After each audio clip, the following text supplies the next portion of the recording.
Eu acho que tá certo já, Alice. Pode Tá começar. bom. Eu sou a Alice, sou médica assistente do serviço da unidade de nefrologia do Hospital Universitário Cassiano Antônio de Moraes, sou médica da Secretaria de Saúde do Estado do Espírito Santo, do Núcleo de Atenção Especializada. Hoje vou apresentar um caso clínico de um paciente do nosso ambulatório, paciente masculino de 62 anos, branco, casado, natural, procedente de Vitória, Espírito Santo, aposentado. Ele faz acompanhamento no ambulatório de oncologia do Hospital Santa Rita por um quadro de timoma, uma resposta parcial. Isso eles estão em encaixe para o médico dele, no dia 4 de novembro, por referir um edema rápido e progressivo em menos de 2 semanas. Ele ganhou cerca de 25 quilos nesse período. O peso habitual dele era 95 quilos, passou a 120. E, além disso, notou um início do edema periorbitário matutino, e que logo se tornou ascendente, inclusive com um grande aumento do volume abdominal. E nessa internação foram iniciadas medidas para controle do edema e exames de investigação. Ele deu entrada no Hospital Santa Rita com creatina de 2,7, na iracadio 2, o basal dele é no 0,3, número 172. História patológica pregressa, ele era hipertenso de longa data, dislipidêmico, tinha depressão, ex-alcoolista, cartão de vacinação trouxe apenas os comprovantes de Covid, aqui saiu errado, desculpa, H1N1, nega outras doenças cardiovasculares e crônicas, nega alergia de pirona interrogada, e o diagnóstico de timoma em 2022. Os pais são hipertensos, negava tabagismo, uso de entorpecentes, negava viagens recentes. E a história oncológica que eu consegui resgatar com o oncologista, né, semana passada, porque a gente não tinha esses detalhes no prontuário, né, do hospital, ele teve um diagnóstico de uma massa tumoral no tórax em 2022, era uma massa expansiva, 10 por 5,6 por 8,5, com múltiplos dispensamentos pleurais bilaterais, e muitas imagens nodulares justas cisurais à direita, sugestivas de linfoma. Em 29/12, fez uma biópsia pleural que confirmou um timoma metastático. No dia 13/1/2023, chegou ao resultado da imunistoquímica, que veio como timoma tipo B, em tecido pleural. Não relatava se era B1 ou B2. Dia 17 de fevereiro, ele começou a quimioterapia com cisplatina e docetaxel. 26/3/2023, foi contraindicada uma abordagem cirúrgica pela torácica. Em 18/4, ele já tinha realizado 3 ciclos de QT com redução da massa, e resolveram depois, em 24 de maio, depois de mais ou menos 6 meses do diagnóstico, iniciar a radioterapia com quimioterapia, e a quimioterapia com esquema de cisplatina e toposide. A radioterapia pegava pescoço e tórax. O TC de controle ao término, no ciclo de quimioterapia com radioterapia, redução das lesões com resposta parcial e acompanhamento ambulatorial desde o final de 2024, com imagens seriadas, sem necessidade de nenhum tratamento adicional. E 4/11, ele solicita esse encaixe pela síndrome edema higiênica. Naquele momento, ele só usava sertralina, atorvastatina, espironolactona, hidroclorotiazida, amlodipina, carvedilol e furosemida. Esses são os exames de entrada no hospital. Creatina de 2,7, ureia de 172, uma albumina sérica de 2, colesterol total de 328, as custas principalmente de LDL. No EAS foi imatura, não tinha descrição de presença de acantócitos ou codócitos. Geralmente os EAS não vêm com essa descrição se a gente não solicita para fazer avaliação. Aqui no estado, lá no CAN a gente já tem automatizado isso, eles já avaliam. 300 miligramas por decilitro, um leuco de 25 por campo e cilindros granulosos. A proteína de 18 gramas, sódio de 4,2, potássio de 4,2, sódio de 123, HB de 14, um leuco de 8.820 com diferencial normal, 169 mil plaquetas. TSH de 6, com T4 livre de 1,08, eletroforese uma hipovolemia importante, e nada de muito aparente, assim, no restante da corrida eletroforéstica. A gente já recebeu esse paciente com os exames de investigação, ele tinha sorologias não reagentes, exceto por um anti-HBC total reagente, um anti-HBC de não reagente, mas o anti-HBS também não reagente, sorologias por hepatite C, HIV, sífilis negativos, painel de anticorpos iniciais, FAM, de DNA e fator reumatoide não reator, de C3 e C4 normais. Nessa eletroforese, nessa segunda eletroforese, tinha uma banda monoclonal na região de beta-glubinas. Eu não consegui, como era de outro serviço, eu não tive acesso. Mas a gente procedeu com uma fixação sérica urinária, todas negativas, IgA até abaixo, né, a gente tinha um IgM muito baixo, abaixo do padrão de normalidade, e quando ele quando ele foi admitido no CAN em 14/11, ele já estava com uma creatinina de 2, uma ureia de 102, e já estava com peso em torno de 198. E a gente coletou um ANCA adicional, e o ANCA foi não reator.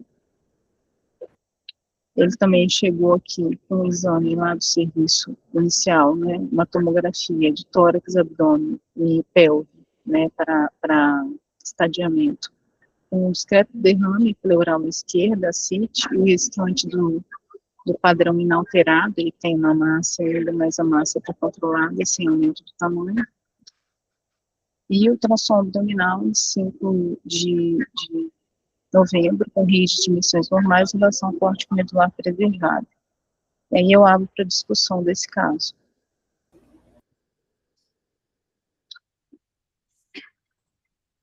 Então, pessoal, os residentes aí de Natal, do Paraná ou daqui querem falar alguma coisa, perguntar alguma coisa?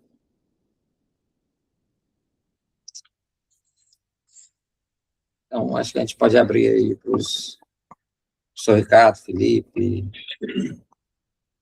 Eduardo, Érica. Eu tenho uma dúvida. Você tinha comentado que a pesquisa de codócito e acantócito não é realizada, né? Vocês fizeram essa avaliação depois com o outro exame? Quando chegou no Hospital das Clínicas, a gente fez, ele tinha presença de acantócitos e codócitos. Confirmou, a gente geralmente faz os EAS seriados, assim, pelo menos 3 por semana. Ok.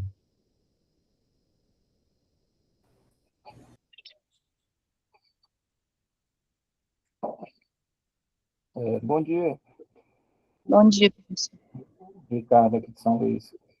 Então,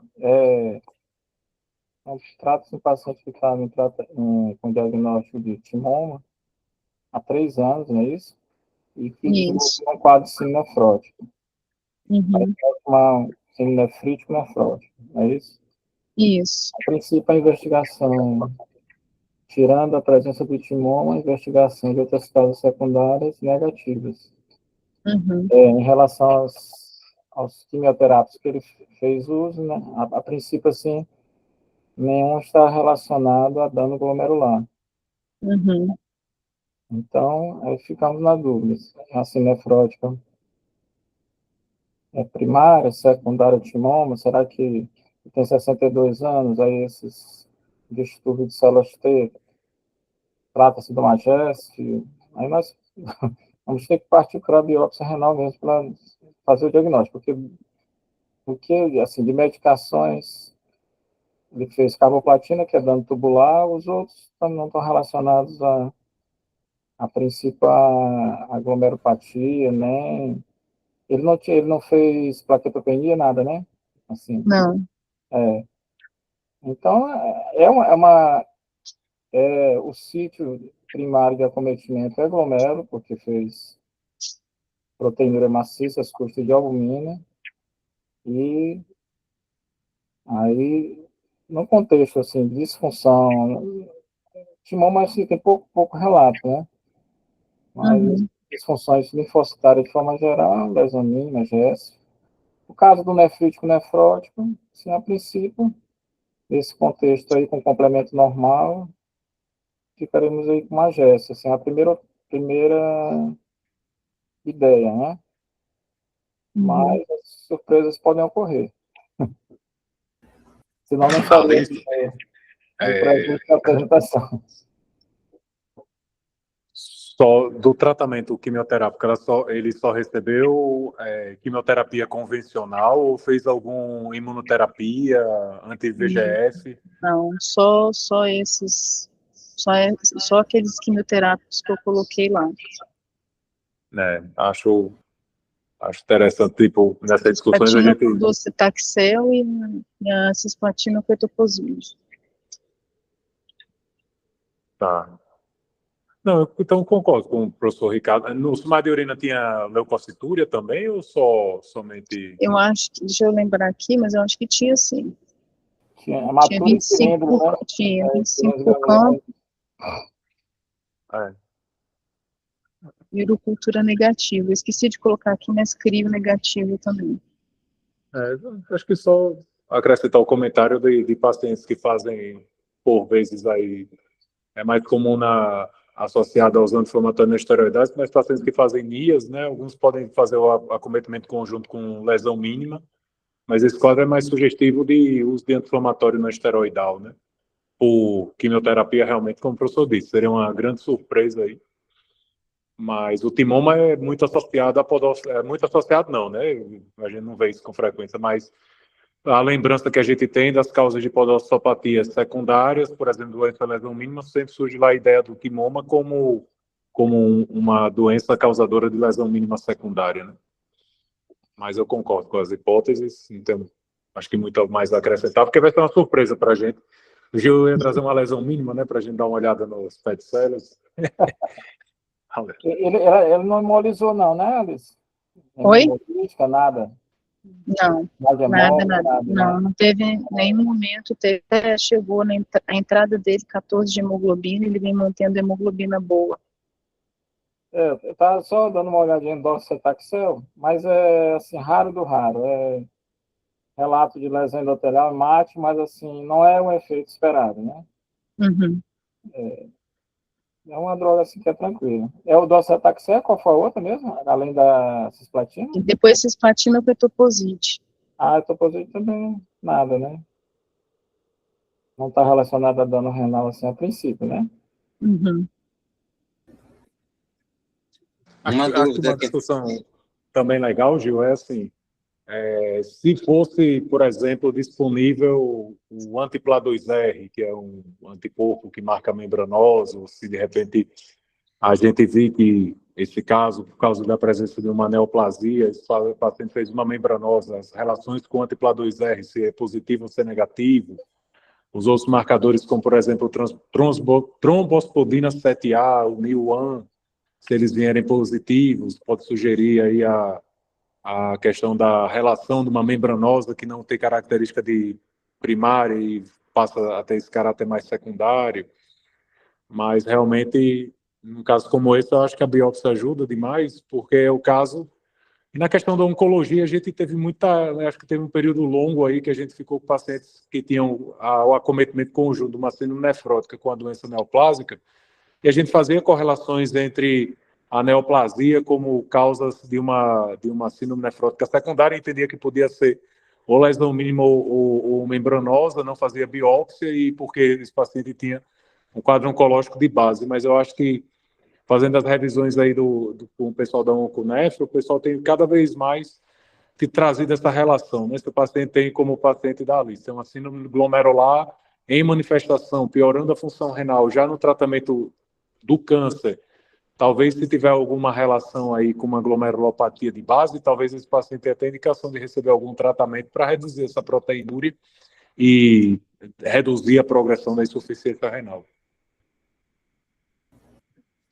Uma informação que não ficou clara para a gente aqui da Alice, quando a gente recebeu, mas eu até falei com o Pedro, a gente está falando sobre isso, é que dava a impressão que ele tinha sido tratado para timoma, né? A gente não tinha certeza se ele ainda tinha recidivo, tinha doença ativa.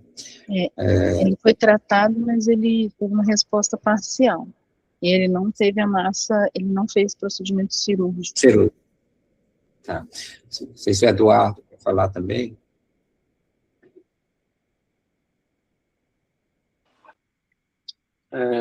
Eu tenho uma dúvida aqui, Alice. Me parece que ele tem hipogama, né? Pelo menos nos exames ali. Você sabe se ele tinha muita infecção antes ou durante o tratamento ou não? Não, e assim, também, incrivelmente, durante o tratamento, apesar da CIT, ele não fez peritonite, mas ele não tinha infecção de repetição, não. Entendi. É porque eu concordo com os colegas, né? Quando vem esses casos, a gente já elimina a questão das drogas, né? Dos medicamentos. Não me parece que tem nada novo aí. Com aquelas drogas que a gente está mais acostumado.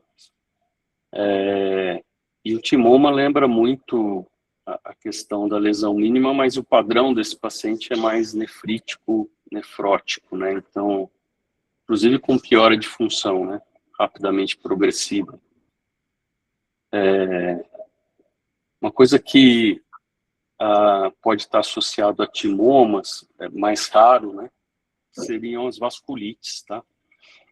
Vasculite ANCA associado, e até causa de vasculite ANCA sem positividade do ANCA. Vasculite paucimune sem positividade do ANCA. Raramente anticorpo antimembrana, né?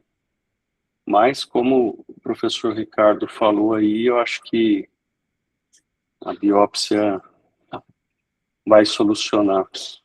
Tem uma associação de hipogama com timoma e glomerulonefrite, mas eu não tô lembrando agora o nome, mas tem alguma coisa assim. Em algum momento eu vi o caso. Por isso que eu te perguntei das infecções. Geralmente o gatilho é uma infecção nesse caso, né? Mas eu acho que vamos ver a surpresa aí da biópsia, mas a vasculite sempre tem que estar no radar aí para esses casos. Jônia. Posso continuar ou alguém mais vai fazer algum? Ele veio, então, no retorno em janeiro de 2026, após a internação e a realização da biópsia renal, né? Veio trazer o resultado dessa biópsia e foi reinternado porque estava descompensado novamente.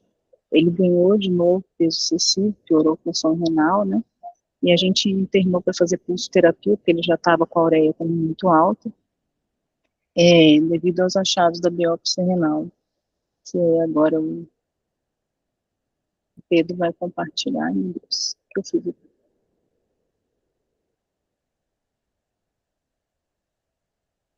eu terminar aqui, parar de compartilhar.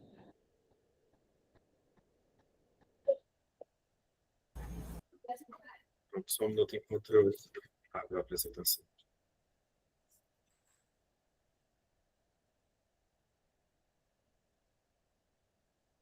Tá aparecendo? Ainda não. Ainda não. Agora sim. Apareceu. Certo. Então, pessoal, meu nome é Pedro, sou patologista aqui no Hospital Universitário da UFM e vou apresentar o caso, a biópsia para vocês, né, para a gente completar a discussão. Certo. Como solicitação para exame anatômico patológico, nós tínhamos essas informações de forma resumida. Era um homem de 61 anos com uma síndrome nefrótica, caracterizado por essa proteinúria alta de 18 gramas em 24 horas. E uma alteração de função renal, uma creatina que passou de 1,3 para 2,7 na apresentação inicial. Como história patológica pregressa, era uma pessoa com timoma, que passou por um tratamento não cirúrgico, e esse tratamento não teve uma resposta completa, né? Ainda se tinha neoplasia residual. Ele era também hipertenso, e de laboratório, um caso com hematura glomerular, complemento normal e FAN negativo. Como hipótese clínica, nós recebemos a hipótese de glomerulonefrite membranosa associada a essa síndrome nefrótica. E aí, Primeiramente, eu quero passar para vocês o que a gente pensa inicialmente como principais causas, principais diagnósticos diferenciais para uma síndrome nefrótica quando você vai ver uma biópsia renal. Independente da história clínica, inicialmente o patologista é levado a pensar nesses diferenciais. Membranose, alguma podocitopatia ou os outros diagnósticos, que tem vários possíveis. A membranosa seria uma doença mediada por uma deposição de imunocomplexos, como a remodelação da membrana basal glomerular. E a podocitopatia é uma doença caracterizada por uma alteração ultraestrutural. Ultraestrutural quer dizer microscopia eletrônica para a gente. Então, uma alteração podocitária visualizada na microscopia eletrônica.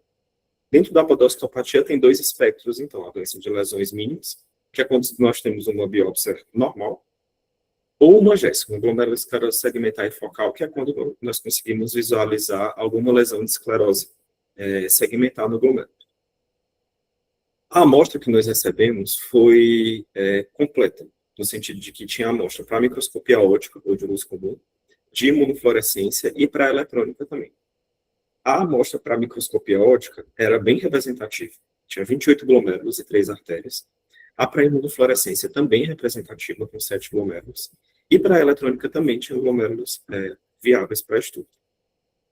E aqui eu vou apresentar as imagens da microscopia óptica.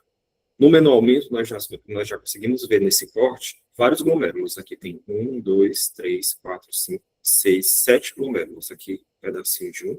E aqui no cantinho tem mais um pedacinho de outro. Que, no primeiro momento, parecem normais. Esses glomérulos estão num compartimento duplo intersticial que também parece ser preservado, a não ser por uma discreta perda de citoplasma, de volume citoplasmático em algumas dessas células tubulares aqui, que denotam uma alteração degenerativa tubular leve. Quando a gente passa por mais áreas da biópsia, nós conseguimos ver glomérulos normais, sem alterações, um túbulo interstício sem Fiat, e esse grau de alteração degenerativa tubular. Outra área da biópsia, novamente, com os glomérulos normais nesses corpos, a ausência de Fiat e a NTA discreta. Outra área da biópsia, mantendo esse padrão de apresentação.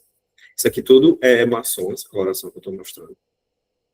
E no restante da biópsia também, glomérulo normal e um pouquinho de NTA. Novamente, glomérulos normais. Aqui, passando agora para a avaliação na hematoxilina e eosina, no HR. Os glomérulos mantêm esse aspecto normal. Nós conseguimos ver os lumens dos capilares glomerulares pérreos, ausência de áreas de esclerose, ausência de sinéquis ligando o duto glomerular à cápsula. Aqui, nós temos um segmento de uma artéria também, nos padrões da normalidade. Novamente, glomérulos no HE, mantendo a normalidade também. Novamente aqui, uma artéria também preservada, uma arteriole. Outro glomérulo também normal. Nesse glomérulo, você pode até achar que essa região aqui pode ser uma sinéquia, pode ser uma área de esclerose, mas na verdade isso é o polo tubular. É a ancoragem do glomérulo no polo vascular, na verdade, polo vascular. Então aqui não seria uma lesão de esclerose segmentar, é um achado que pode ser um pitfall, digamos assim. Então, as impressões diagnósticas que nós temos até agora para esse caso é que no compartimento glomerular, nós temos glomérulos dos padrões da normalidade. Pode ficar um questionamento se esses glomérulos têm algum grau de espessamento da membrana basal glomerular, porque essa alteração, para identificar essa alteração, nós precisamos utilizar as outras colorações e os outros métodos também. Enquanto que no compartimento túbulo intersticial e vascular, estava nos padrões da normalidade, a não ser por uma discreta NTA nos túbulos. E aqui, nesse momento, eu quero parar a apresentação do caso para fazer uma revisão da hipótese clínica, que era a glomerulonefrite membranosa. Por que eu acho importante a gente falar disso? Porque a gente precisa saber o que a gente está procurando para identificar a alteração. Isso é uma revisão rápida.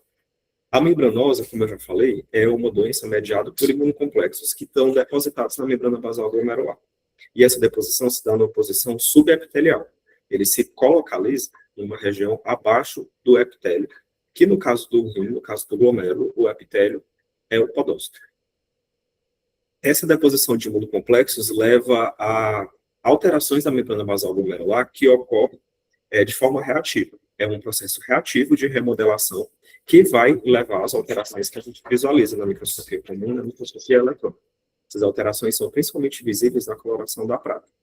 E essas alterações, esse remodelamento da membrana basal glomerular, é o que vai dar os estágios da membranosa, que são uma classificação que a gente consegue ver na eletrônica, mas que até certo ponto consegue ser transposta para a microscopia comum. Aqui tem o esquema dos estágios da membranosa da microscopia eletrônica, onde aqui se tem aquela esquematização do capilar glomerular, clássica dos desenhos de eletrônica, né, que esquematizam a eletrônica. Então, só relembrando, essa célula que está aqui do lado de fora, verde, é o podócito, que a gente tem o núcleo do podócito, e o citoplasma dele com os seus prolongamentos. Esses prolongamentos aqui são os pedicelos. Essas bolas pretas, escuras, são os imunocomplexos, que se apresentam eletrodensos na eletrônica. E aqui os imunocomplexos localizados abaixo do podócito, na região subepitelial. A presença desse imunocomplexo vai levar a uma remodelação da membrana basal glomerular, que a gente vê nessa imagem aqui. A membrana basal glomerular se espessa, começa a emitir projeções, como se fossem projeções de material da membrana basal glomerular tentando envolver esses imunocomplexos. Isso é o que na prata a gente enxerga como as espífilas. Com a evolução da doença, essas projeções se comunicam, então cria esse aspecto que é o que a gente chama de elo de corrente, que seria o estágio 3. E o estágio 4 acontece quando se tem uma reabsorção dos imunocomplexos. E aí você teria somente a membrana basal glomerular espessada e remodelada, com os espaços vazios. Na eletrônica não se veria mais os depósitos eletrodensos aqui, que representam os imunocomplexos. E aqui eu trouxe uma representação de qual é essa alteração na prata que nós conseguimos identificar. E aqui eu quis colocar uma imagem com alterações bem discretas, para mostrar para vocês que, em alguns casos, a gente realmente precisa saber o que a gente está procurando para conseguir enxergar. Porque esse nível de alteração pode se passar despercebido. Isso não é do caso que está sendo apresentado agora, é um outro caso. Mas que aqui a gente consegue ver a membrana basal glomerular, nem tão espessada nessa coloração, a essa distância, mas aqui apontado na seta, nós conseguimos ver esses espaços redondos, arredondados, delimitados por uma linha mais escura. Esse é o padrão Moff-Iden, que quer dizer ruído de traça. Isso denota a presença do imunocomplexo aqui, ainda sem uma remodelação da membrana basal glomerular. Então, esse seria o estágio 1, visível na microscopia de luz comum. E aqui agora uma imagem sem a seta, para mostrar como, depois que a gente vê uma vez, já fica mais visível em outras regiões, né? Então, aqui nesse glomérulo, a gente vê o Moff-Iden nessa região aqui também. E aqui é um outro caso com um ruído de traça mais grosseiro, mais visível, né? A gente vê difuso aqui nessa alça, aqui na membrana. E esse é um caso onde já tem uma formação de espícula, em que nesse cantinho nós temos duas elevações na prata, né, 2 elevações da membrana, que são as espículas. E aqui é o achado da imunofluorescência da membranosa. Na membranosa, nós vemos essa deposição de imunocomplexo através da imunofluorescência. E costuma ser um padrão bem fácil de se ver. Apesar de na prata, nós, por muitas vezes nós temos na prata alterações que são discretas. Você precisa ver num aumento bem grande, você precisa ter prática e ter conhecimento do que você está procurando. A imunofluorescência de uma membranosa é bem clara. Ela é bem reconfortante, digamos assim, até. E na hora que você vê no microscópio, você já identifica que aquilo é uma deposição subepitelial, uma deposição de membranosa. Aqui também são imagens que não são do nosso caso, eu ainda vou apresentar o restante do caso. Mas aqui é uma IgG e aqui um capa de um caso de membranosa realmente. E uma complementação diagnóstica que a gente pode ter através da imunohistoquímica. Com a imunohistoquímica, nós conseguimos identificar o próprio complexo através da imunohistoquímica para C4D. Então, casos de suspeita de membranosa, que por algum motivo não tem amostra de imunofluorescência para se examinar, seja porque na amostra não tem glomérulo viável, ou porque não deu para ser coletada, não deu para ser transportada, para ser conservada da forma correta, a gente consegue fazer imunohistoquímica num material parafinado, ou num material conservado no bono, ou no formol, para demonstrar esse imunocomplexo. Para demonstrar aqui, no caso, o complexo especificamente, o C4D. E uma outra imunohistoquímica, que aqui já é relacionada à etiologia da membranosa, é a dupla 2E. Então, o PLA2R mostra quando nós temos uma membranosa PLA2R associada. Quando C4D vai marcar qualquer membranosa que você tiver. E aqui só para mostrar uma imagem de eletrônica da membranosa, onde nós conseguimos ver uma imagem bem semelhante àquela do esquema do desenho que eu mostrei. Onde aqui, mais escuro, eletrodenso, nós temos os complexos. E aqui ao redor dele já a formação de espírito. Esse alongamento, essa expansão da membrana basal glomerular, com a formação dessa torre ao lado aqui do imunocomplexo. Voltando ao caso, então, nós vamos partir para a prata dele, para tentar identificar algum sinal de uma membranosa no estágio inicial, uma membranosa que não tem tanto espessamento da membrana basal glomerular. Aqui já é a imagem do caso, aqui um médio aumento, onde nós não conseguimos ver um espessamento tão claro da membrana basal glomerular. Mas, para identificar o ruído de traço, vocês viram que a gente precisa aprofundar muito essa imagem. E aqui, eu coloquei um corte só, uma imagem, mas em toda a amostra nós não conseguimos ver o ruído de traço, nós não conseguimos ver aquela alteração. Analisando bem essa imagem, nós conseguimos ver até algumas alterações que podem funcionar como um artefato. Como, por exemplo, bem aqui tem uma bolinha. Aqui também tem uma bolinha. Mas isso não é o ruído de traço. Primeiro, porque isso não está localizado dentro da membrana basal glomerular, como é a apresentação do ruído de traço mesmo. Basicamente por isso, na verdade. Esse daqui está até na face vascular, né, na face para dentro da alça. Então, na prata, nós não tínhamos alterações sugestivas de membranosa também. Enquanto que na IF, nós também não tínhamos aquele padrão da deposição granular na membrana basal glomerular na posição subepitelial, com o IgG principalmente. Nós não tínhamos essa deposição com nenhum dos anticorpos usados na IF. Então, a conjunção desses achados junto com a IF já nos permite excluir a possibilidade de membranosa. No entanto, quando a gente vai analisar o IgG, tem alguma positividade acontecendo aqui nesse glomérulo. É uma positividade fraca, pouco perceptível, mas ela existe. Está ressaltando um pouco aqui. Aqui, associado à membrana do lado de fora, também tem um pontilhado, também tem um granular. Então, tem alguma coisa nesse glomérulo aqui que está chamando a atenção, mas não é uma coisa tão visível assim. Enquanto que em outro glomérulo, nós já tínhamos uma positividade mais visível. Essa imagem está mais aproximada, como você... Mas a gente consegue perceber que realmente tem uma positividade granular aqui, do lado de fora da alça, na região podostária, com o IgG. Essa positividade era restrita ao IgG. E aqui, novamente, um achado bem discreto. Uma alteração bem discreta. Outro Aí glomérulo... teria quantas cruzes, se fosse dar o laudo? Uma cruz? Eu daria uma cruz, porque realmente ele estava visível só no maior aumento. Certo. A gente pode dar intensidade pelo aumento que você consegue enxergar. Então, era uma alteração bem discreta, realmente. Em outros glomérulos, acabava que essa granularidade era um pouco mais visível pela densidade dela. Então, aqui é um glomérulo que não está tão aproximado, mas que você já consegue ver. Tem uma questão também sobre a avaliação da intensidade, que se perde quando a gente tira a foto, porque a foto tem uma correção, ele faz uma correção da exposição da foto. Então, as coisas que estão marcadas aqui podem parecer mais fortes do que é o que a gente realmente vê no microscópio. Então, a avaliação de intensidade, às vezes, pode ser prejudicada se você estiver vendo a foto da imunofluorescência, e não vendo no microscópio mesmo, vendo a intensidade do sinal. E no C3, a gente surpreendeu também uma positividade fraca, que parecia acompanhar essa do IgG, mas que parece ter também alguma coisa aqui no glomérulo. Essa positividade do C3 era mais discreta e mais restrita. Se eu não me engano, era somente 1 ou 2 glomérulos que estava aparecendo isso. Enquanto que nas outras imunoglobulinas foi tudo negativo.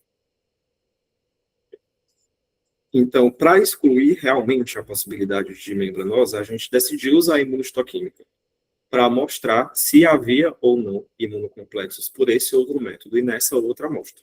A gente precisa lembrar que essa amostra aqui da imunohistoquímica é diferente dessa amostra aqui da IF. Elas vêm conservadas de forma diferente e elas são processadas de forma diferente. Né?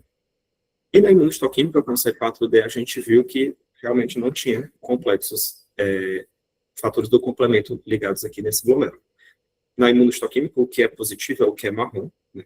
A gente vê aqui alguma positividade, mas funcionando como um controle interno dos lumes vasculares na região podostária. Então, mostrando que essa reação funcionou, mas que o objetivo da avaliação dela, né, o lugar onde ela deveria estar positivo, não está marcando, então é negativo. Aqui do lado eu coloquei o controle do C4D que foi usado nesse caso. Então, a gente pega um caso que, conhecidamente, tem essa deposição, e a gente faz ao mesmo tempo, na mesma reação, nas mesmas condições, a imunohistoquímica, nesse caso, para saber se a reação funcionou. Então, aqui a reação funcionou, e no caso ela realmente foi negativa. E a gente fez também um PLA2R, desse caso. Esse PLA2R, ele deu até um resultado, deu uma imagem, que pode confundir. Porque isso é um dos desafios da interpretação do PLA2R. Às vezes, ele é de muita utilidade na nossa rotina, mas às vezes ele pode dar uma imagem que pode confundir pela intensidade do controle interno. A gente vê aqui uma positividade na região podostária, que pode confundir com uma positividade localizada na membrana basal glomerular. Mas nesse caso aqui é interpretado como negativo. Então, um resumo dos achados anatomopatológicos que nós temos era um parênquima renal, nos padrões da normalidade na microscopia óptica. E esse padrão da normalidade, nós conseguimos ver por uma ausência de lesões de esclerose segmentar e a ausência de alteração de remodelamento na membrana basal glomerular. Enquanto que na IF, nós tínhamos uma ausência de deposição de imunocomplexos na membrana basal glomerular, no mesângio, e um padrão granular fino na região podostária com IgG, que é isso que chama de DUST. O Rafael levantou a mão aqui. Ele fala. Pedro, bom dia. Aqui é Rafael, do Hospital Clínicas do Espírito Santo. Você pode mostrar de novo o anti-PLA2R, por que foi negativo, só para a gente rever aqui? Certo. Eu tinha até adicionado alguns slides a mais explicando isso, porque é uma avaliação que é difícil de se fazer mesmo. Nesses outros slides eu tinha colocado uma imagem de referência de um artigo que a gente usa do que é PLA2R positivo e do que é um PLA2R negativo. Nesse caso, uma coisa que nos ajuda a dizer que esse PLA2R é negativo é o fato de que a positividade não está organizada em grânulos. Porque o PLA2R positivo, ele fica em forma de grânulos aqui na membrana basal glomerular. Isso. É um padrão esfumaçado. Isso. E tem Você vê que o podócito, todos estão marcados, mas é o citoplasma. Então, isso aí é citoplasma de podócito em padrão esfumaçado. Isso é considerado negativo, mas serve como controle interno da reação. Isso. E uma outra questão é que a gente não viu a deposição de imunocomplexos pelos outros métodos, né? A gente não viu na imunofluorescência, não viu com o C4D. Então, na membranosa não acontece, assim, meio que um polar de faces. Precisa ter imunocomplexo lá para a gente identificar o PLA2R se for uma membranosa PLA2R associada.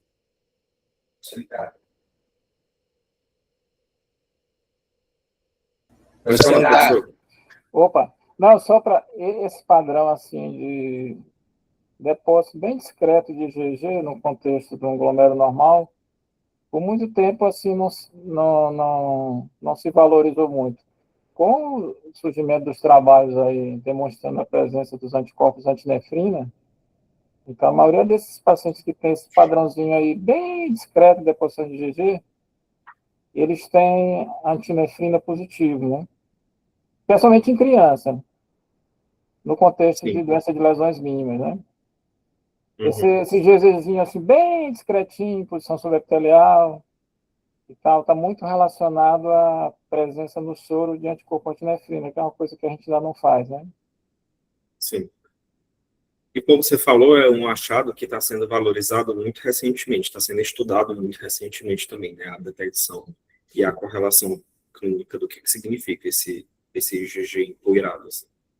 Deixa eu só falar uma coisa, Pedro. Tá dando eco, fecha rapidinho aqui. Mas viu, Rafael, com essa marcação, tu pode até voltar mais um slide, Pedro. Aquele primeiro da IgG. Você pega esse aqui, quando a gente viu só será que isso aqui é um IG? Porque assim, o glomérulo ficou meio artefatuado, né? Será que é um IgG típico de membranosa, mas que está meio artefatuado? A gente ficou na dúvida nesse glomérulo aqui, né? De repente nós estamos diante de uma membranosa mesmo. Aí pode ir passando, aí a gente viu aquele outro padrão, né? E isso, que aí já é um pouco diferente. Pode passar, Pedro. E a gente chegou lá no PLAR2R, apesar de ser 4D, está negativo, mas aquele PLAR2R para a gente também é negativo. Mas a gente, olha, merece a gente avançar mais. Para mim, isso aqui é negativo, né? Mas com essa suspeita, aquela imuno, que naquele glomérulo ficou um pouco diferente, eu acho que vale a pena a gente continuar avaliando para realmente afastar a possibilidade de membranosa. Aí tu pode continuar, Pedro. Certo. Então, esse é o resumo dos achados anatomopatológicos que nós tínhamos, né, que nós temos nesse caso. E como conclusão, nós conseguimos concluir que, no caso de síndrome nefrótica, com um padrão na microscopia óptica de imunofluorescência normal, praticamente sem alterações, isso sugere o diagnóstico de podocitopatia, em particular uma doença de lesões mínimas. E a gente consegue afirmar isso com alguma segurança pela adequabilidade da amostra. Temos uma amostra com mais de 25 glomérulos, que pode ser considerada uma boa amostra para se detectar lesões de esclerose segmentar, porque as lesões de esclerose segmentar são focais, né? Você vai ver elas só em alguns glomérulos. Então, se você tiver uma biópsia com 5 glomérulos, você não vai ter segurança o suficiente para dizer que no restante daquele rim não tinha nenhuma lesão de esclerose segmentar. No entanto, como o Dr. Gil comentou, é um caso que pode deixar algumas dúvidas. Esse padrão de positividade na IF pode lhe fazer pensar se isso não é um depósito mais discreto que estaria localizado na membrana basal glomerular. Até aquele PLA2R, na pessoa com não tanta experiência, pode assustar no primeiro momento, você vê toda aquela positividade, todo aquele marrom glomerular. Então, esse é um caso que seguiu para exame ultraestrutural, para a gente excluir realmente a possibilidade de deposição de imunocomplexo e para ter a evidência da podocitopatia, que, como eu falei no começo da aula, é uma alteração ultraestrutural, uma alteração que a gente só consegue ver na microscopia eletrônica. E aqui está a imagem do glomérulo visualizada na microscopia eletrônica. Aqui é numa ampliação, numa magnificação menor, né? E quando a gente aproxima, aqui tem uma imagem bem parecida com aquele desenho que a gente viu de esquema da microscopia eletrônica, onde aqui a gente tem o lume do capilar, aqui em cima a gente tem também o lume do capilar, mostrando hemácias. Essa linha cinza, essa faixa cinza, é a membrana basal glomerular, que aqui do lado de fora da membrana basal glomerular era para se ter o podócito, com os seus pedicelos. E aqui nós só conseguimos ver pedaços de células aqui do lado de fora, no espaço urinário. Então, esses segmentos aqui são segmentos do que era o podócito, do que era o pedicelo do podócito, mas que já está apagado. Essa alteração é uma alteração que a gente vê difusamente, em todas as alças isso era visível. E, vendo a alteração aqui, se a gente voltar para a imagem menos ampliada, você consegue até já denotar nessa imagem que esse apagamento dos pedicelos era difuso. Em alguns lugares, a gente até tem um pouco de célula preservada aqui, um pouco de citoplasma preservado. Mas, difusamente, o pedicelo está perdido. E aí, quando a gente vai passear em outras áreas da amostra, nessa outra magnificação, a alteração que a gente vê continua sendo essa. A membrana basal glomerular preservada. Aqui a gente consegue ver até a fenestra do endotélio, que as células endoteliais são fenestradas para permitir a passagem, né?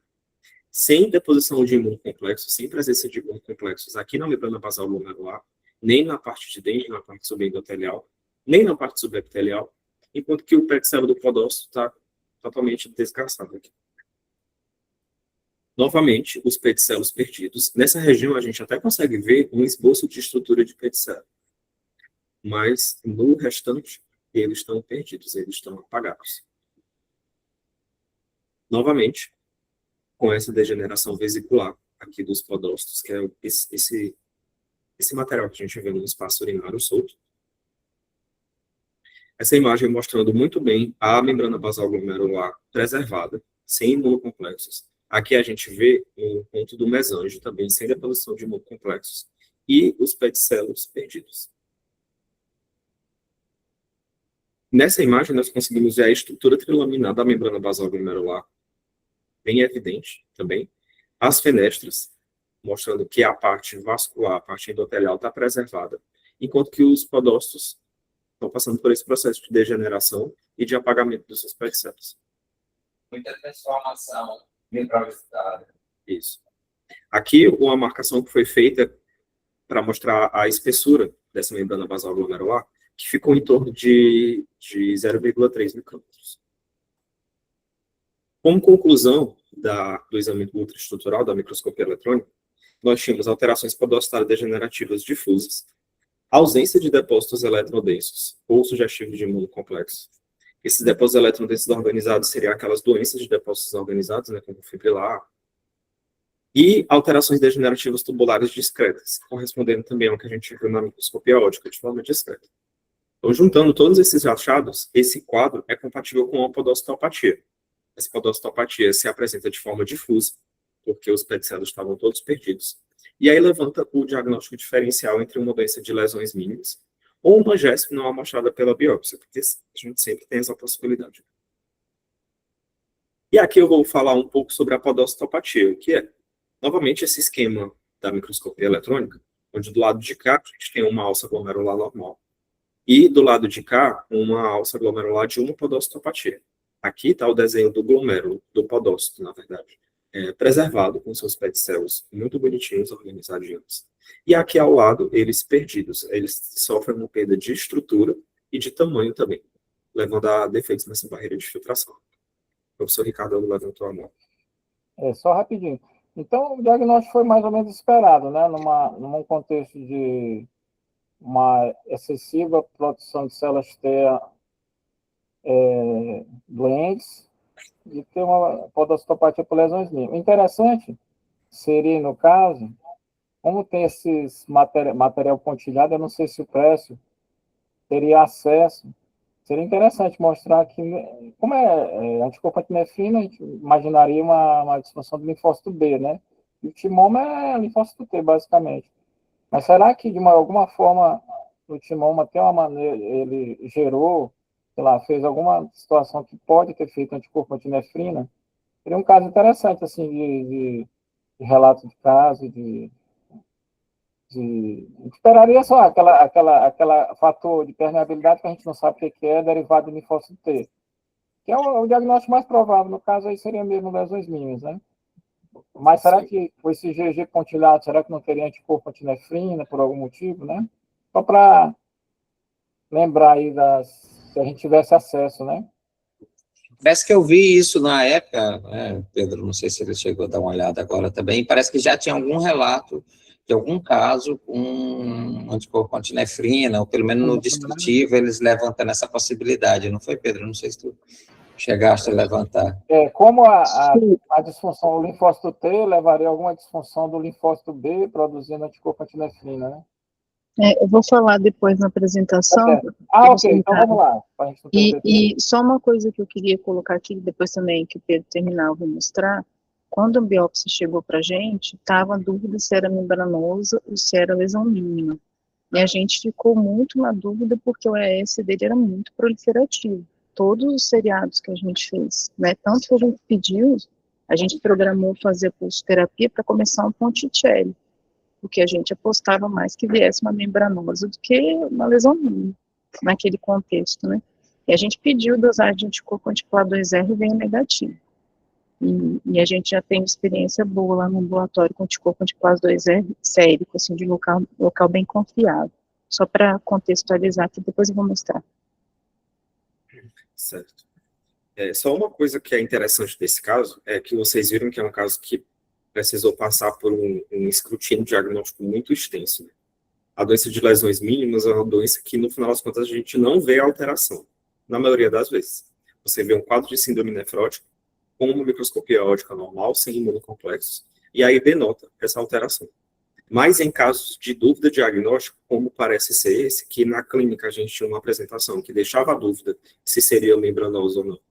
Até na IF, esse padrão granular, a gente ficou um pouco na dúvida se ele poderia estar na membrana basal glomerular. Estudo justificou a necessidade do caso seguir até a eletrônica, ele passar por toda a investigação diagnóstica aqui na patologia, né? Aqui, então, a apresentação da membranosa na eletrônica, que a gente já viu muito nas imagens do caso, como é que isso apresenta lá, né? Da membranosa não, da lesão mínima da podocitopatia. E a definição das podocitopatias são esses processos que levam ao apagamento de PET células do podócito. Isso leva a uma perda da estrutura da barreira de filtração glomerular, permitindo a passagem de moléculas grandes, como as proteínas. Isso se dá pelo tamanho dos espaços do diafragma de filtração, que aumentam, mas também por uma questão de positividade, de carga da membrana, né? Você tem a perda das cargas negativas, isso permite a passagem de proteínas negativamente carregadas. E a patogênese da lesão mínima, da doença de lesões mínimas, ainda não é totalmente desenhada, ainda não é totalmente entendida. A gente entende que se tem uma associação forte com o processo de imunidade, principalmente por uma resposta a corticoides que a lesão mínima apresenta. É uma doença que responde muito bem a corticoides. No entanto, é uma doença que muitas vezes, principalmente em causas primárias, também apresenta taxas de recorrência. Essas taxas de recorrência podem denotar algum mecanismo patogênico que a gente ainda não está entendendo nesse caso específico, e sobre a lesão mínima de forma geral. No entanto, alguns mecanismos já são descritos, como principalmente a atuação de linfócitos T, como o professor Ricardo comentou. Esses linfócitos T, eles podem secretar fatores que vão alterar a permeabilidade da barreira de filtração. E aqui estão algumas moléculas que já são estudadas como fatores que levam a isso, como a hemopexina e a heparanase. A formação de algumas citocinas também, ou a desregulação da produção de citocinas também pode levar a essa alteração, com uma diminuição da IL-10, e também um efeito baseado na desregulação de linfócitos T reguladores, que deixariam de regular os linfócitos T citotóxicos e permitiriam essa produção de citocinas e de fatores que vão agredir o podócito. E também os casos de ativação de clones de linfócito T alterados, como é nos casos das doenças linfoproliferativas, como o timoma está alocado. Então, o que a gente entende é que, na maioria dos casos de lesão mínima relacionada a timoma, o que acontece é uma população de linfócito T alterado, que produz fatores que vão lesar o podócito de alguma forma. No entanto, a gente também tem evidências da ação de autoanticorpos. E a ação desses autoanticorpos ganhou força, ganhou maior entendimento com a detecção desses anticorpos antinefrina, que parecem estar relacionados com esse DUST, com o IgG na IF, que é esse padrão empoeirado que a gente viu nesse caso. E aí eu achei até um artigo de 2025, que era um estudo sobre a presença desse IgG em DUST, nesse padrão pontiforme, como ele chama aqui, em podócitos. E nesse artigo que eles acharam, a conclusão que eles acharam, é que esse achado na imunofluorescência não lhe ajuda a diferenciar uma lesão mínima primária de uma secundária. E aqui está um resumo dos resultados que eles acharam. Eles concluíram que o DUST com IgG ocorre tanto em lesões mínimas primárias como naquelas presumidamente secundárias. Ele tem uma apresentação e uma taxa de apresentação similar em pacientes pediátricos ou adultos, na série de casos que eles levantaram. Mas o DUST com IgG se correlacionava, tinha uma correlação estatística com o grau de apagamento de PET células. Uma das únicas alterações em que se tinha essa correlação com o DUST foi o grau de apagamento dos PET células. Aqui tem os resultados desse estudo, onde nesse lado de cá eles fizeram a associação entre o DUST e causas primárias ou secundárias. E nenhuma das comparações se achou uma relevância estatística. Aqui ele coloca primária e secundária no geral, e em cada uma dessas outras ele vai dicotomizando entre cada causa, né? Então aqui teria casos com infecção viral presente, ou sem infecção viral presente, com malignidade, sem malignidade. E aqui do outro lado, nós temos a tentativa de associação desse padrão de DUST com alterações anatomopatológicas vistas na eletrônica, principalmente, ou na microscopia óptica. Dessas alterações, a única que se tinha uma correlação foi a remodelação do citoesqueleto de actina, que isso é identificado na eletrônica utilizando algumas técnicas também. E aqui o gráfico mostrando a relação do DUST com o apagamento de PET células, que isso realmente mostrou o impacto, mostrou uma correlação. Como mensagens finais, eu acho que o que fica é que o diagnóstico de doença de lesões mínimas é um diagnóstico que depende de achados negativos. Então, você vai excluir causas possíveis, você vai procurar ter certeza de que você analisou bem aquele glomérulo, aquela amostra, aquele parênquima renal, né? Então, contar direito os glomérulos, analisar ele em todas as colorações, em todos os corpos, para conseguir dizer que você não viu nenhuma lesão de esclerose segmentada. O diferencial com o gesto depende, então, da detecção dessa lesão de esclerose segmentar, que vai depender da amostragem glomerular. Então, para isso, nós precisamos ter pelo menos 25 glomérulos, e é recomendado que você tenha também glomérulos justamedulares, porque são esses que, primeiramente, costumam apresentar as lesões de esclerose segmentar. A confirmação anatomopatológica, o achado positivo para a doença de lesões mínimas, a gente só vai conseguir ter na microscopia eletrônica, porque a alteração é ultraestrutural. E nós sempre precisamos pensar em qual é a etiologia dessa doença de lesões mínimas, para pensar num tratamento. E aqui estão as referências que eu utilizei para fazer essa aula.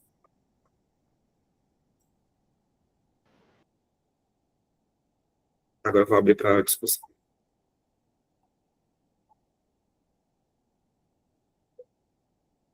Aí, Pedro, se você deixar eu compartilhar, porque eu vou mostrar os exames que a gente fez depois de novo. Depois que a gente recebeu o resultado da biópsia, que eu discuti com o Gil, né, porque quando eu recebi o resultado da biópsia, veio ainda com a dúvida, não tinha eletrônica, né, se era uma membranosa, se era uma lesão mínima. Eu posso só fazer um comentário sobre, você disse que fizeram o PLA2R, né? Uhum. E existem estudos que recomendam que você precisa correlacionar o resultado da imuno com a dosagem sérica de PLA2R. Então, você pode ter o contexto de uma imunohistoquímica inconclusiva, em que isso precisaria correlacionar com a dosagem sérica para você avaliar e confirmar se seria relacionado ou não. Foi isso que a gente fez, né? A gente fez alguns exames adicionais, o TSH dele já era alterado, lá de Santa Rita, estava 6, mas não estava tão alterado. Quando ele chegou aqui, estava em 12,7, que não é comum, né? Para a gente pensar assim, ser secundário por perda da proteína, né, carreadora da tiroxina. Então, a gente começou a tratar também a tireoide, pedimos anticorpo antitiroglobulina e antiperoxidase, vieram não reatores também, pensando em poder estar relacionado com o hipotireoidismo, porque uma coisa que a gente esqueceu de comentar, a radioterapia, né? Ele fez uma radioterapia de pescoço e tórax por conta do timoma. Então, uma hipótese que a gente fez é que talvez pudesse ser também por um hipotireoidismo. Apesar de ter, a gente não sabe ainda se é secundário. A princípio, não, a gente não conseguiu fazer ultrassom com Doppler da tireoide, né, para ver se tem algum aspecto, mas os anticorpos a gente já fez 2 dosagens e vieram negativos. O anti-PLA2R veio negativo, veio abaixo de 10 mesmo, bem confirmando. Repetimos as imunofixações séricas urinárias, o IGER também não reatou, o HBV-DNA está pendente ainda, que a gente está fazendo, né? A gente está aguardando. A gente pulsou com metilprednisolona, 500 miligramas, 3 dias consecutivos, porque ficou com aquela biópsia na dúvida do que era, né? Estava com manutenção de 60 miligramas, agora baixou para 4. Em vigência do quadro do tumor ainda, né? Tem uma remissão parcial, uma remissão completa, associada a essa proteinúria maciça com albuminina. Foi iniciada a pixabana na internação, tratamos o hipotireoidismo e começamos a profilaxia para bactrim. A hepatite B a gente não começou, que empiricamente teria indicação, porque a gente não conseguiu liberação, porque a gente não tinha um HBV-DNA, então a gente não consegue medicamento assim tão fácil. Então a evolução dele pós-pulso terapia, que a creatinina de 3 e pouco, baixou para 1,75, né, foram os exames que a gente se preocupou mais na alta, e agora em março ele veio com uma creatina de 1,3, uma albumina sérica de 3,5, uma proteína de 1.700 miligramas em 24 horas, com um peso normalizado para o peso habitual dele, né. Então, para começar uma revisão de literatura bem rapidinho aqui para a gente, né, o timoma é um tumor epitelial do tipo associado principalmente com a autoimunidade, né, então lembrar que quando você tem desenvolvimento miastenia graves, hipogamaglobulinemia, eu acho que foi o Eduardo que citou, né, citopenias. A gente tem uma associação muito grande, tem que buscar, tem que ir atrás de timoma. E a importância é que a gente, às vezes, eu não tinha essa mentalidade, depois eu vou mostrar para vocês um estudo retrospectivo de tumores sólidos relacionados à síndrome nefrótica, principalmente a lesão mínima, é que é uma síndrome paraneoplásica, apesar de rara, é a mais comum associada ao tumor sólido, né? Então, a mensagem prática é que diante de uma síndrome nefrótica idiopática no adulto, com sinais de autoimunidade, de lembrar de avaliar a questão de massa, medir a estima anterior e incluir o timoma como diagnóstico diferencial, né? A literatura não é muito robusta, tem pequenos relatos de casos, séries de casos, né? A gente não encontra muita coisa. Mas no contexto epidemiológico, como o professor Ricardo disse, a lesão mínima é o padrão mais frequente, em torno de 47%, 50% dos casos, né? É o que está mais associado. Em seguida, a gente tem a nefropatia membranosa como segundo padrão mais relatado, e as outras glomerulopatias também associadas, né? Lembrando que no padrão de lesão mínima, o que chama atenção é que a imunofluorescência é negativa e inespecífica, e a microscopia eletrônica com pagamento difuso de podócitos, então que deixou muita dúvida nesse caso clínico em específico, foi a questão da imunofluorescência vir positiva e ter essa dúvida, né? A nefropatia membranosa é o segundo mais frequente, em torno, variando de 5% a 19% na literatura, e a gente lembrando também de checar essa questão do anticorpo anticoagulado 2R, no antitrombospoidina, né, que tem associação, inclusive, mais forte com neoplasia em algumas séries. Lembrando que, por exemplo, um dos artigos do Sanjeev, ele cita a questão do painel de imunistoquímica, né, desses marcadores aqui na biópsia renal, né, a gente não tem disponível. E outras glomerulopatias que estão associadas, mas uma coisa que eu acho que foi que o Felipe falou no começo da apresentação, que chamou a atenção, que também a gente foi buscar, e que não tinha, né, na nossa biópsia, a nefrite tubo-intersticial.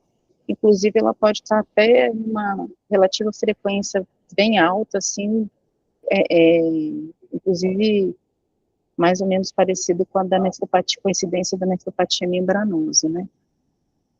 Esse artigo aqui que me impressionou um pouco, né, porque apesar de tanto tempo lidando com glomerulopatia, e ser uma doença bem rara, assim, no quesito de paraneoplasia, o timoma apareceu nessa revisão de literatura de mais de, acho que são 86, 85 casos, né, em que ele foi o tumor sólido mais frequente associado com doença de lesão mínima, seguido de rim e pulmão, né, eu não tinha essa impressão.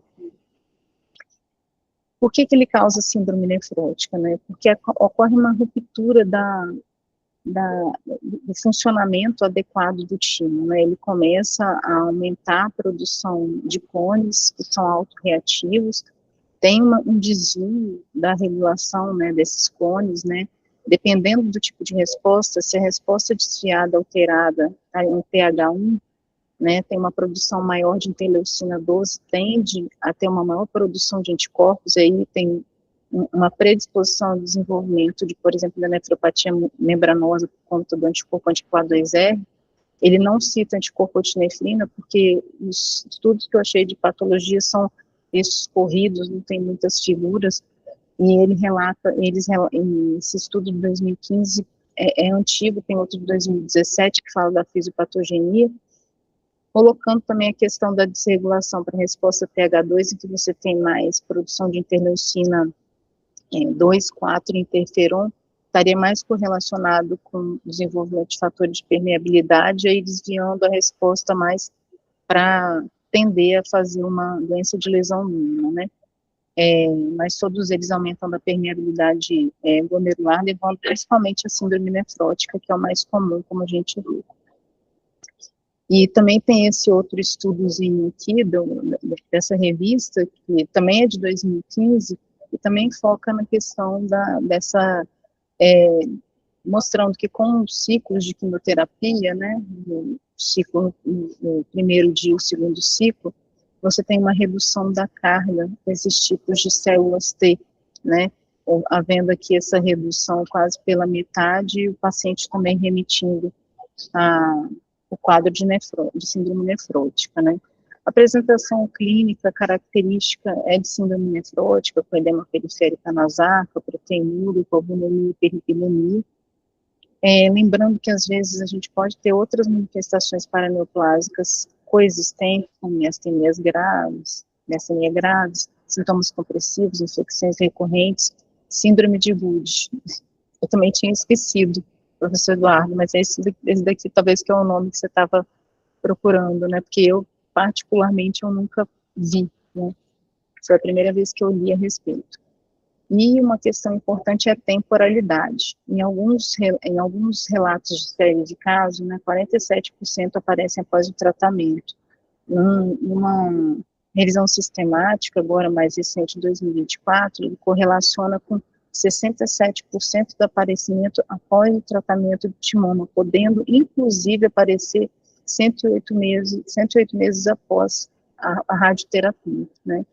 Então, sempre lembrar das red flags para paraneoplasias no paciente adulto com síndrome nefrótica, que é a idade mais avançada, presença de sintomas sistêmicos de perda ponderal, anemia inexplicada, trombose e sinais de autoimunidade associada. Então, uma abordagem prática sempre é confirmar e estratificar a síndrome nefrótica. A biópsia renal é crucial para a definição da diferença diagnóstica, né, principalmente entre lesão membranose e guiar a terapia imunossupressora. Como eu falei para vocês, o primeiro planejamento era a gente até pediu a ciclofosfamida, abrir o processo para ciclofosfamida oral, pensando que era mesmo a membranose. O anticoagulante 2R veio, assim, o cérebro veio para reforçar que não era, a gente acabou fazendo só corticoide.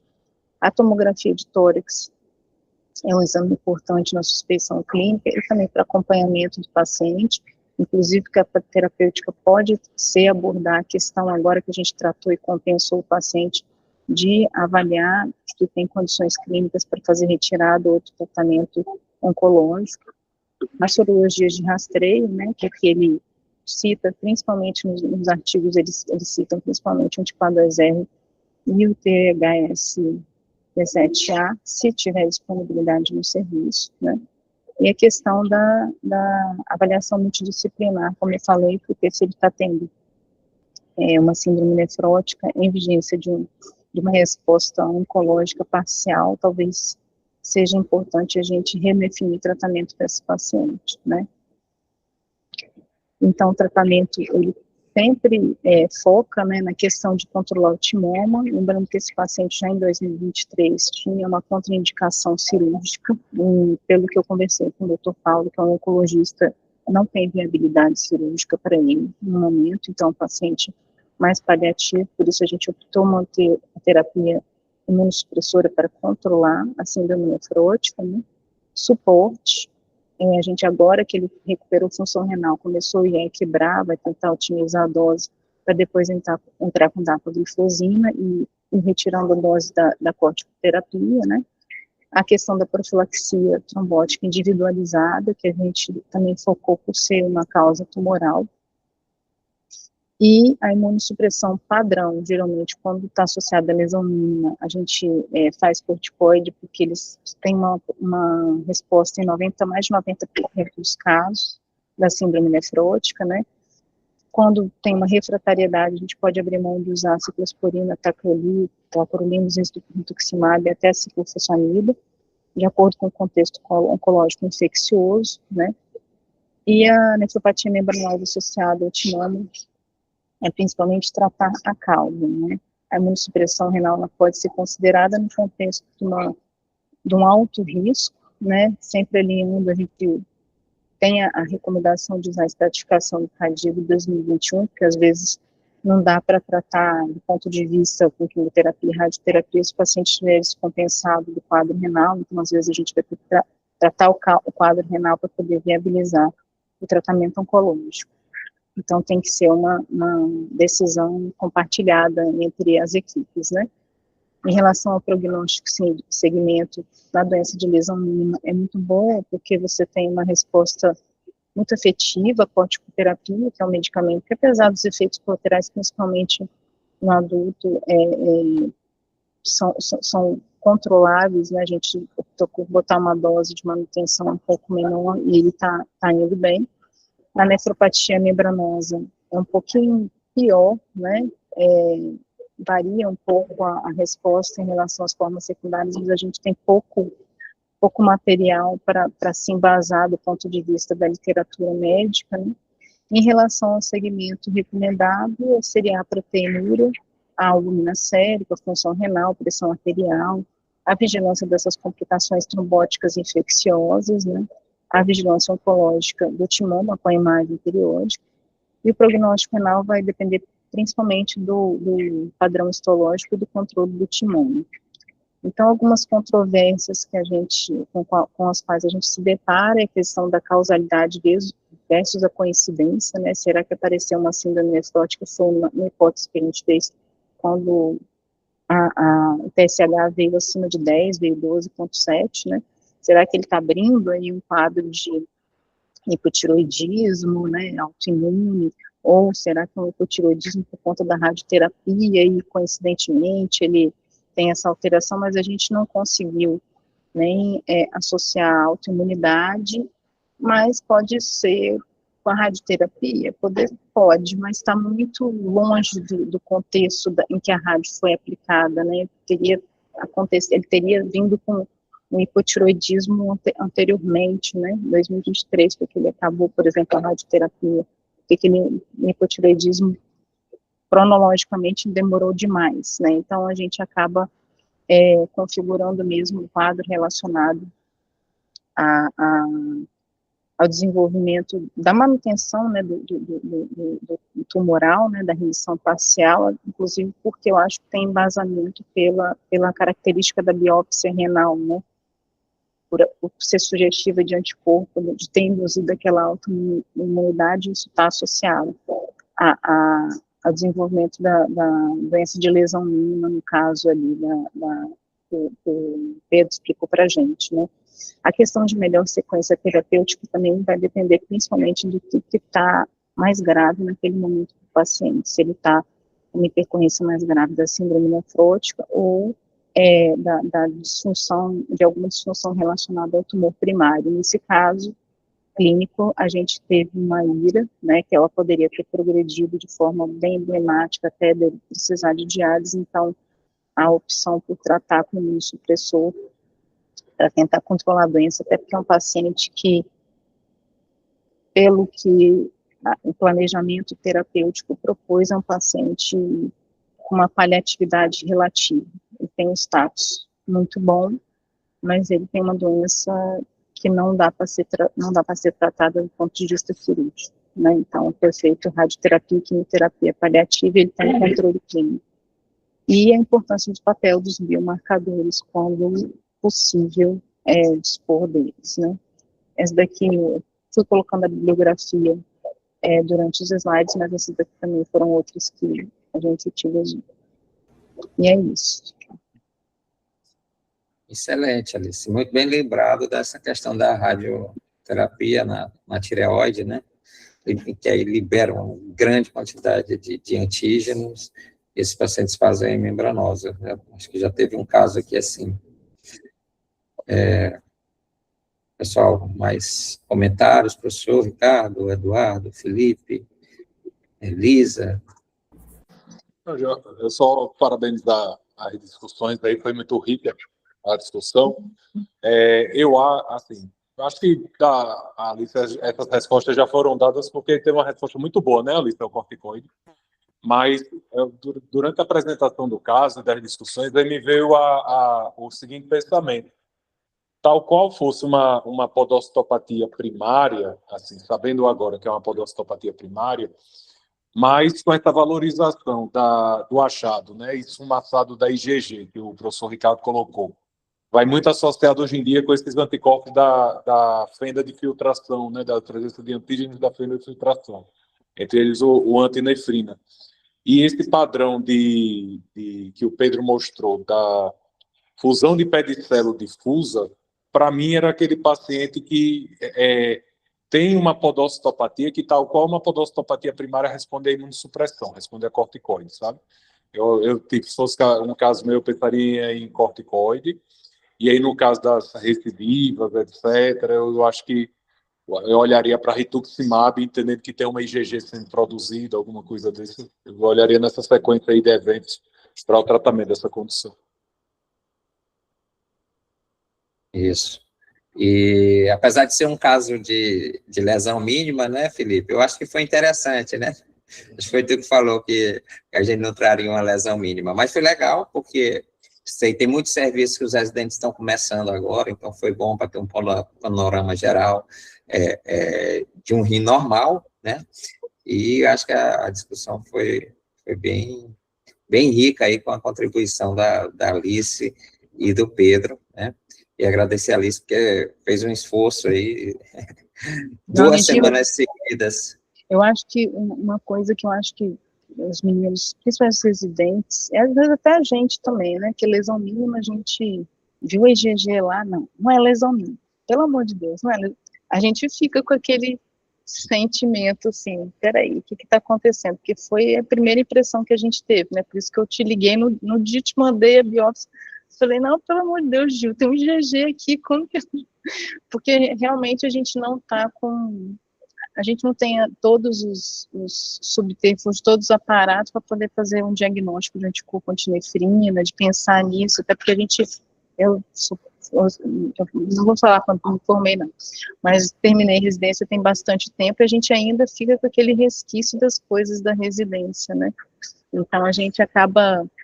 na correria do dia a dia, atropelando, né, e eu acho importante, talvez, ter trazido esse caso justamente por isso, para quebrar esses paradigmas, né, tem um patologista bem famoso aqui no Espírito Santo, o Dr. Fausto Edmundo Pereira, né, que ele fala, na medicina nem tudo nem nada, né, ele fala isso sempre, então, eu acho bacana, assim, a gente ter discutido conta disso, é um ensinamento para os residentes, mas para a gente também, que às vezes está na rotina do dia a dia. Professor Carlos. Excelente, parabéns pelo caso. Se tivéssemos anticorpos antinefrina para dosar, enriqueceria, né? Já pensou? Vou perguntar para o Précio, para ver se o Précio tem como fazer. É um caso de timoma, né? Porque fica sempre na suposição, né? Eu estava lendo aqui rapidinho. Aqui mas só viu que esse artigo que o Pedro mostrou, ele não tem associação com primária, secundária, aparece nas duas, né? Pode ser. Porque aí o próprio, acho que o timoma faz, sei lá, pode expressar lá nefrina e fazer um alto, ser como fosse uma imunidade cruzada, né? Está vendo aqui uma possibilidade. Apesar de ser uma doença de linfócito T, né? Seria interessante, assim, no termo de sentido de publicação, né? Uma coisa assim que eu vi, especula-se a lesão mínima no timoma, mas ninguém nunca mostrou, né? A presença dele. Isso é bom, vou falar com o Précio, depois eu dou um retorno no grupo aí, viu? Beleza, então. Parabéns pelo caso. Obrigado a todos. Só lembrando que a próxima terça, fala já, Pedro. A próxima terça a gente vai ter o professor Oswaldo Merege.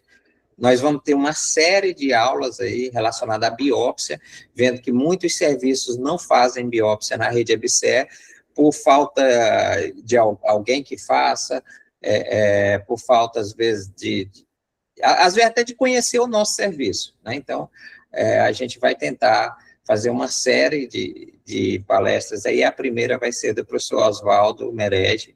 Obrigado, Pedro. E vocês estão todos mais do que convidados para a próxima terça-feira, às 11 horas. E depois já tem um caso aí da Elisa, que estava aí, né, Elisa, aí de Brasília, nós já agradecemos de antemão, que será o primeiro caso de abril. Maravilha, Gil. Não sei se mais alguém quer falar alguma coisa, Pedro? Só agradecer mesmo, dizer que a discussão foi muito boa. A Alice tinha levantado. Até mais, gente. Bom almoço. Até mais. Muito bom, Pedro. E o bom é que vocês complementaram.